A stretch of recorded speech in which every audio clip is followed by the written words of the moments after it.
Jadi kesannya adalah kesan yang di saat kita membicarakan keris di muka umum jadi tabu. Jadi bukan hal yang layak untuk dibicarakan di muka umum gitu loh. Cukup enak ya ketika apa kegiatanmu terus nari kan keren loh. Oke. Mana sih? Apa teater, terus apa gamelan kan. Keren, nek gamelan keren. Pertunjukan loh. Film keren loh. Film keren. Kayak keris loh. Keris ora keren ya. Apa lah?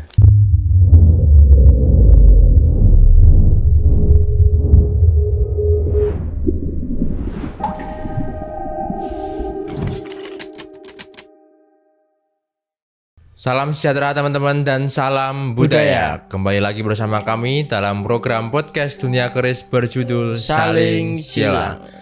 Ya. Di episode kemarin kita ngobrolin soal relevansi keris di masa sekarang ya Mas. Ya betul. Mana agak berat itu obrolannya. Agak berat. Cuman kita mau tetap nyinggol-nyinggol di situ lagi ya Mas ya karena karena itu kan kayak jadi semacam keresahan kita kan sebenarnya. Oke. Tapi kita coba ngobrol dengan fluid aja ya Mas. Kalau melihat ekosistem keris sekarang ya Mas. Sistem keris sekarang kan dominasinya kan masih milenial ke atas kan. Orang-orang tua lah. Ya oke. Ngomong tuwek. Ya rajane ora tuwek banget sih. Cuman kan Gen Z lah. Gen Z lah. Kita rasa ngomongi Gen apa lah ya. Oke. Gen Z yang berkecimpung di keris atau memiliki interest ke keris itu kan iso dihitung jari ya Mas ya. Ya memang sedikit sih. Maksudnya memang karena juga kembali lagi kepada apa ya, bisa dibilang keasingan dari sebuah keris itu sendiri kan. Jadi kita Gen Z kan sebenarnya generasinya kita kan. Ya. Generasi Gen Z di mana kita sebagai salah satu perwakilan dari generasi Gen Z ini meresahkan hal itu juga loh. Ya, nek meh diomongke populasine akeh posidik ya sidik lah. Saya ngerti keris.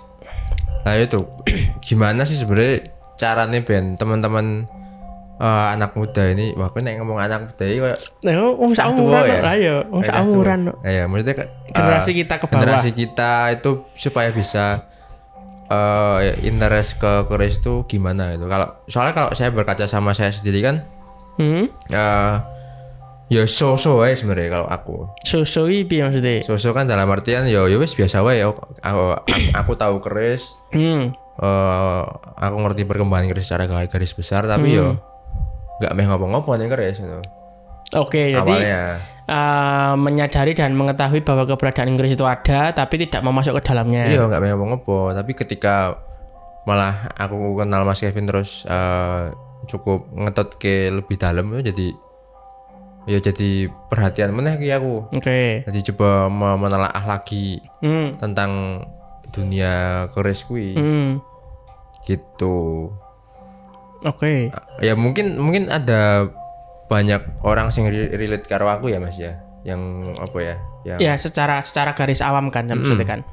Sing ya udah mungkin ada yang tahu, ada yang paham, tapi ya terus meh ngopo gitu. Betul. Karena juga nek saya bilang pembicaraan keris di muka umum itu juga bisa dibilang tabu. Minim anggapannya nek kita ngomong keris di muka umum atau kita baru nongkrong nih.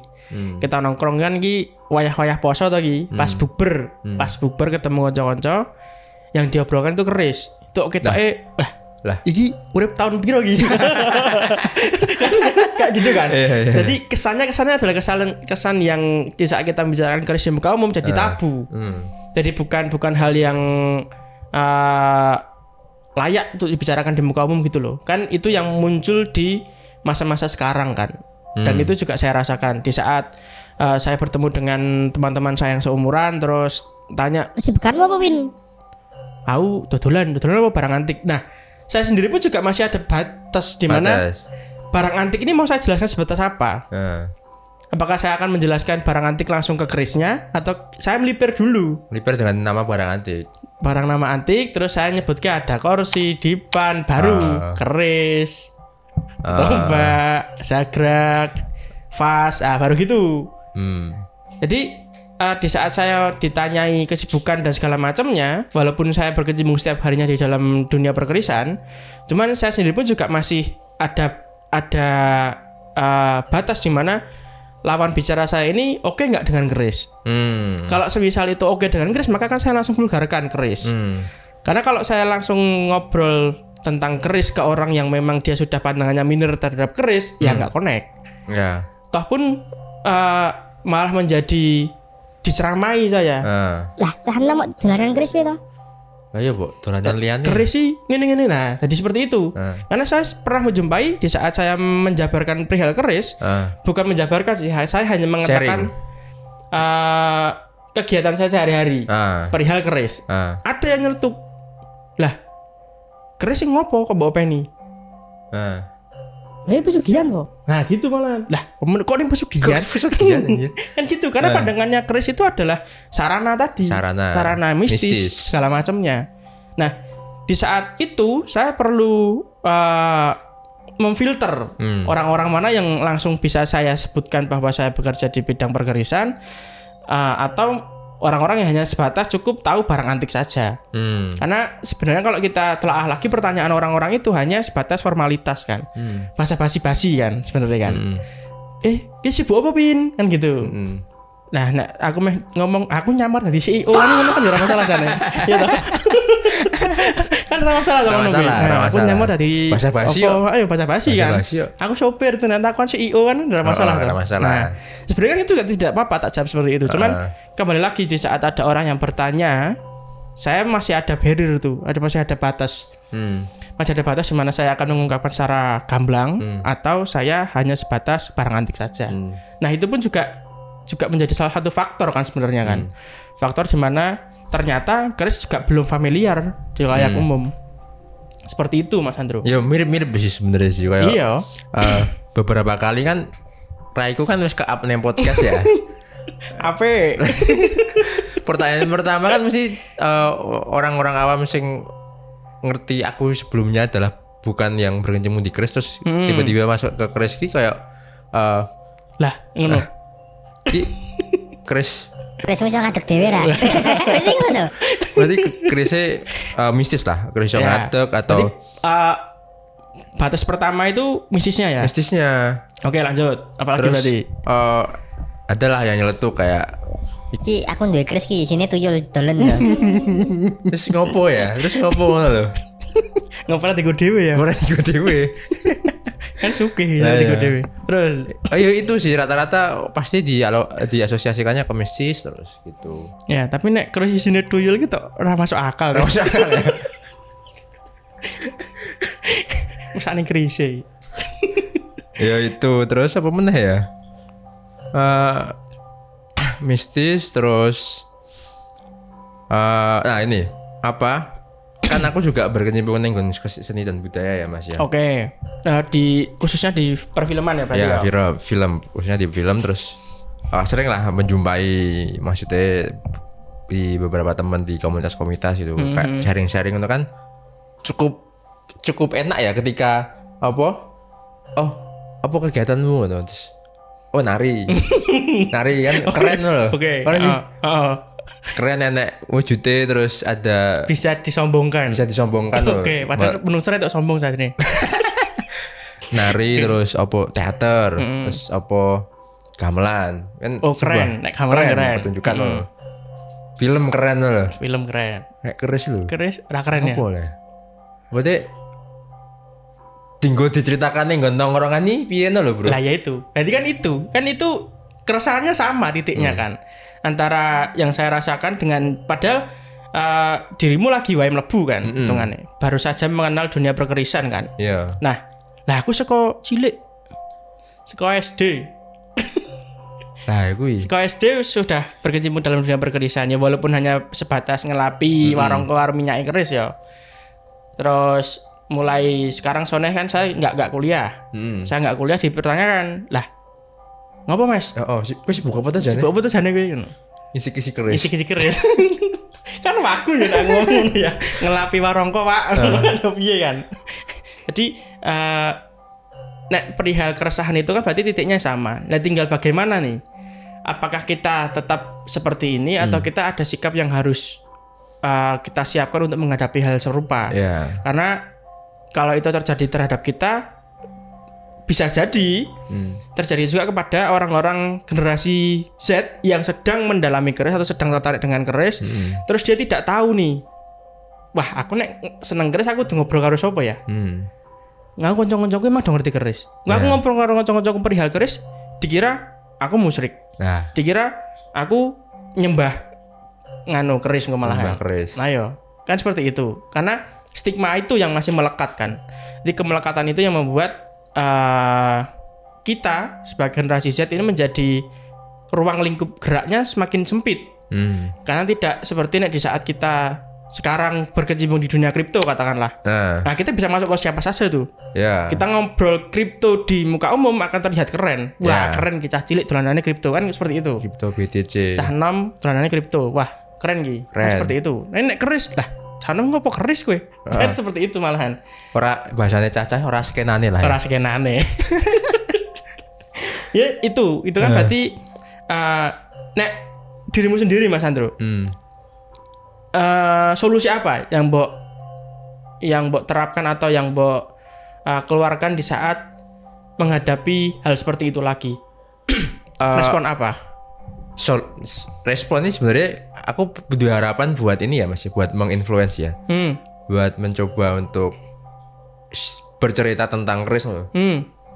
Tapi mengalami sedikit apa ya, kebingungan loh. Kebingungan karena ditabrak dengan banyak fakta, stigma-stigma yang maksudnya ketika kita mau jelasin soal keris itu, oh keris itu keren,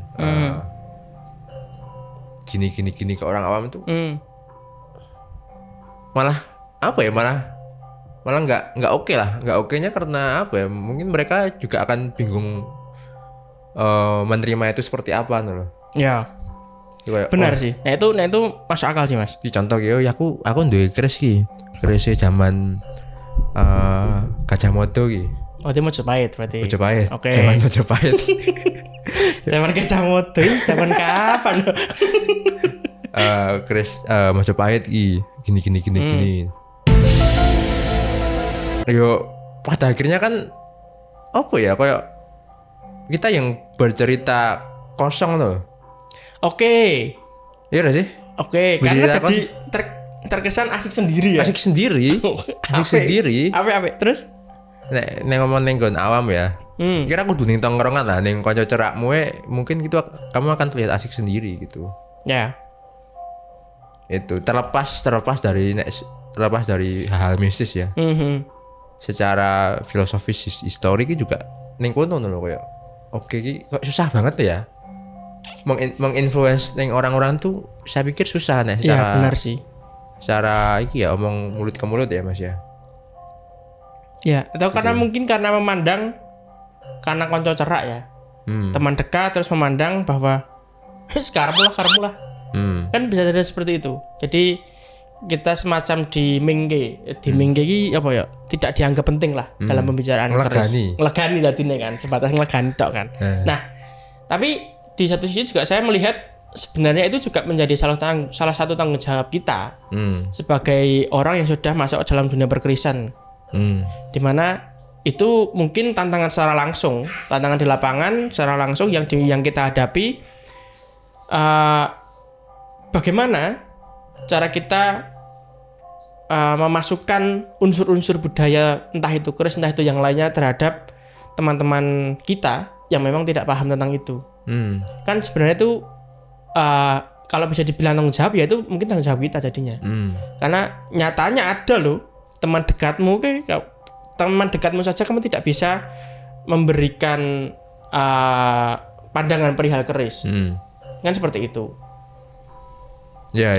Itu tanggung jawabnya kan di sana, dan ditambah karena itu interaksi secara langsung, jadi perdebatan yang mungkin di luar nalar kita bisa terjadi, iya kan?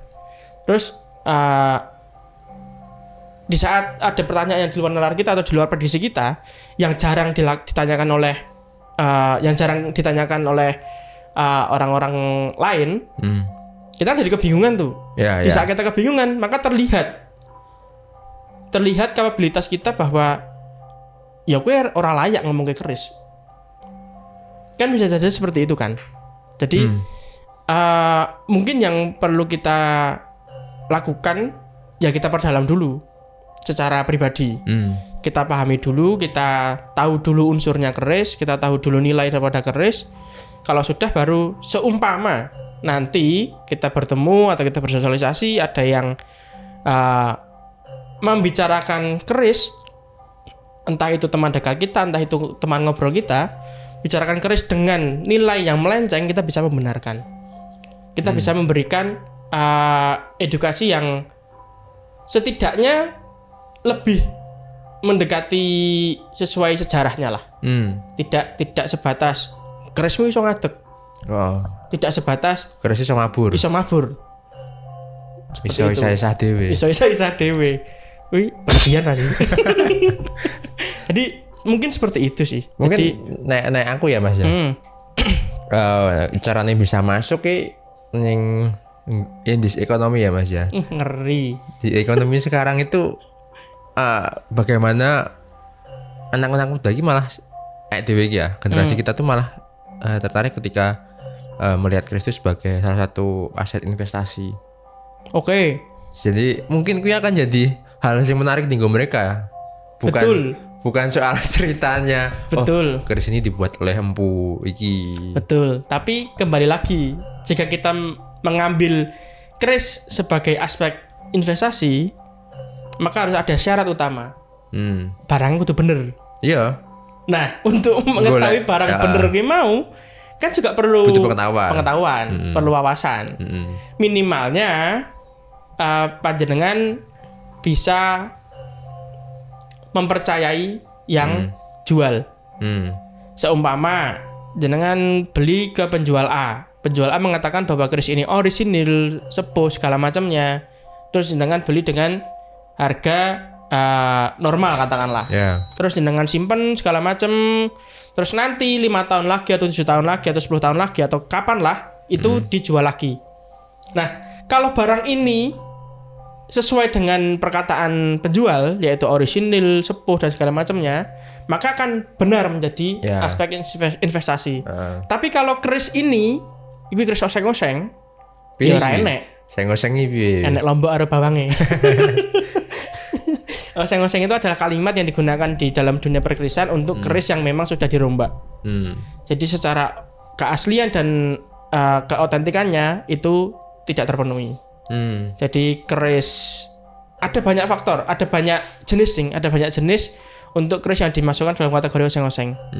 Bisa itu keris kamardikan yang disepuhkan, bisa itu keris sepuh yang dirombak bentuknya, bisa itu banyaklah itu jenis-jenisnya keris oseng-oseng. Nah, kalau keris oseng-oseng seperti itu tidak bisa, maka tidak memenuhi syarat untuk menjadi aspek investasi. Nah, untuk supaya kita tidak masuk ke dalam ranah itu, makanya kita diperlukannya wawasan. Wawasan pengetahuan tentang keris. Supaya di saat kita mengambil keris sebagai aspek investasi, kita tidak keblinger. Tidak blunder di arah sananya. Karena kembali lagi, contohlah baju-baju vintage, terus sepatu vintage, kan juga sama. Kalau itu KW ya ora regane. Kan seperti itu. Nah, oseng-oseng itu KW. Kan sama saja. Berarti kan treatment pendekatannya kan barang antik lah. Ya, hampir sama aset investasinya kan hampir sama dengan barang antik yang lain kan, Mas. Nek generasi kita itu tahu bahwa ini keris itu punya nilai, itu pasti terpicu untuk belajar ilmunya. Nah, itu mungkin salah satu caranya adalah dengan memandang keris itu sebagai aset investasi, walaupun sebenarnya secara ilmu ekonomi itu nggak aman karena likuiditasnya keris kan sangat abstrak. Nggak jelas ya. Nggak jelas, nggak ada tolak ukur pasti ya, yang menentukan nilai. Ada bandrol pastinya, ya. Kapan turun, kapan naik, terus apa yang membuat kris ini naik, apa yang membuat kris ini turun. Ya, dan itu kan bener-bener pure pengetahuan ya. Betul. Menilai dan menaksir suatu barang. Ya, jam terbang jadinya. Nah, itu kan jadi tantangan tersendiri. Jadi kalau misal teman-teman memandang bahwa keris ini salah satu opsinya adalah selain buat dikoleksi, ya jadi aset ekonomi teman-teman, ya teman coba pelajari gitu. Betul. Perdalam terlebih dahulu. Karena juga nek dipelajari tenan juga bener tenan ya Mas ya. Jadi aset yang sangat berguna di ekonomi kita juga gitu. Betul. Mungkin juga hal seperti ini juga tidak hanya bisa diterapkan di keris sepuh. Keris kamardikan pun juga bisa kita terapkan. Bisa ya Mas. Bisa. Di mana jelas dulu pembuatnya. Sang empu. Kita membeli dari empu siapa? Terus kita membuat atas dasar apa? Kita membuat apakah itu atas dasar karena kita ingin, berarti custom, atau kita membuat karena kita menghargai seorang empu. Contoh, wah itu ada empu B dari daerah sana. Saya pengen mempunyai karya dari empu tersebut. Oke, kita beli di sana, kita buat di sana. Ya. Nah, itu bisa kita sebagai aspek investasi karena lama jangkanya. Walaupun tidak jelas keris sepuh. Karena kalau keris kamardikan yang menjadi semakin bernilai itu, mohon maaf sebelumnya, di saat empu sudah tidak ada. Jadi kalau empu sudah wafat, maka aspek daripada nilai investasi tadi akan bergerak, di mana nama sang empu sudah melekat terhadap karya tersebut. Contoh, kita ambil contoh seperti bisa dibilang empu nggak ya? Tapi sebutannya lagi Ki Sukamti. Ki Sukamti itu membuat keris, itu gelombang cinta dapurnya. Nah, beliau itu membuat keris dengan dapur gelombang cinta karena di saat itu baru booming. Baru booming tanaman gelombang cinta. Dibuatlah keris yang menyerupai gelombang cinta, daun gelombang cinta. Dan di saat itu memang tidak ada peminat. Tapi setelah Eyang Sukamti wafat, baru meledak. Banyak sekali yang mencari keris dengan dapur gelombang cinta. Dan harganya fantastis. Itu bisa menjadi salah satu contoh keris kamardikan sebagai aspek investasi. Gitu. Nah, kita di saham atau di kripto kan harus ngerti statistik. Fundamental. Ini juga sama sebenarnya ya. Betul. Tapi kudu ngetut secara menyeluruh ya Mas ya. Gitu. Potensinya terus ya nek kalau saya dia lebih kepada menyederhanakan saja. Kalau kita memikir tentang aspek investasi, berarti kita sudah melihat keris itu sebagai benda transaksional. Ya. Dan benda transaksional akan membuat kita memandang keris hanya sebatas harga. Oh, regane sakmene, regane sakmene. Tapi tidak ada pandangan lain atau nilai lain yang kita dapat terhadap keris. Jadi kalau saya lebih memilih untuk masuk ke dalam dunia perkerisan itu adalah sebuah panggilan jiwa. Di mana panjenengan suka dengan keris atau panjenengan mulai tertarik dengan keris, maka pandanglah keris sebagai karya, bukan sebagai hal yang lain terlebih dahulu. Kalau sebatas aspek investasi saja, maka akan ada masa di mana di saat panjenengan tidak mengambil profit di sana, mengambil keuntungan di sana, maka akan Anda tinggalkan. Tapi kalau jenengan mengambil keris sebagai passion, betul passion, aspek lain yang tadi saya sebutkan adalah sebuah karya, maka kita akan tidak habis untuk memuji keris tersebut. Wah, pamore apik ya. Kok iso ya mun jaman dhisik gawe kok ngene. Wah, bentuknya keren ya. Wah, materialnya pulen banget ya. Itu akan terus kita gali. Semakin kita kagum dengan sebuah keris, maka akan semakin banyak ilmu yang akan kita cari tentang keris itu sendiri. Nah, sampai dari pada situ baru aspek investasi tadi adalah sebuah bonus. Ya. Itu kalau saya pribadi. Maka di saat panjenengan membeli keris atau hendak mengkoleksi keris, jangan terburu-buru. Jangan gara-gara keris baru booming terus panjenengan FOMO bahasanya sekarang ya. FOMO. Tadi ikut-ikutan beli, padahal panjenengan tidak tahu apa itu keris. Ya. Nah, dari situ terbuatlah sebuah lubang yang nantinya akan menelan panjenengan ke dalam kekecewaan. Gitu Mas Andro. Oke. Cukup Mas. Oke, mau ketemu meh. Ya dadi jero meneh piye iki? Ya balik meneh kita wis bicara soal hati dari jero Mas. Aduh. Oke teman-teman, untuk episode kali ini episode ke-11 ya. Soalnya saya dihitungi deh ketoke deh. 11 ya. Oh iya. Soalnya saya dihitungi deh. Ya? Ngono nek episode 100 meh piye kowe? Tak hitung tetepan. Oke, ya. Oke, sekian untuk episode kali ini. Sampai bertemu lagi di episode selanjutnya. Jangan lupa untuk sharing cerita-cerita kalian di komen, subscribe, like gitu. Sampai jumpa teman-teman yang muda, yang berbudaya. Salam rahayu, rahayu, rahayu.